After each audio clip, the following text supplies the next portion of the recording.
মেহেরপুর কুষ্টিয়া আঞ্চলিক মহাসড়কের বামুন্দিবাজার বাসস্ট্যান্ড এলাকার 4 লেন সড়কে পথচারীরা প্রতিনিয়তই ছোট বড় সড়ক দুর্ঘটনার শিকার হচ্ছে। আঞ্চলিক এই মহাসড়কটিতে সাম্প্রতিক সময়ে অনেক প্রাণহানির ঘটনা ঘটেছে, আহতও হয়েছে প্রায় শতাধিক মানুষ।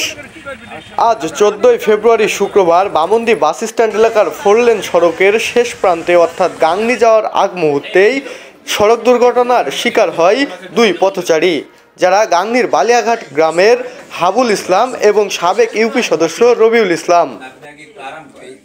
ট্রাফিক পুলিশের সরব উপস্থিতি না থাকা এবং এই এলাকার মানুষ ট্রাফিক নিয়ম মেনে না চলায় প্রতিনিয়ত এই বামুন্দি বাসস্ট্যান্ড এলাকার 4 লেন সড়কে সড়ক দুর্ঘটনা সংঘটিত হচ্ছে। মেহেরপুর কুষ্টিয়া আঞ্চলিক এই মহাসড়কে সড়ক দুর্ঘটনার সংখ্যা বেড়েই চলছে দিন দিন। তাই এখনই সবাইকে সচেতন হওয়া এবং আইনশৃঙ্খলা অর্থাৎ ট্রাফিক পুলিশের কার্যক্রম বাড়ানোর দাবি এই এলাকার সাধারণ মানুষের।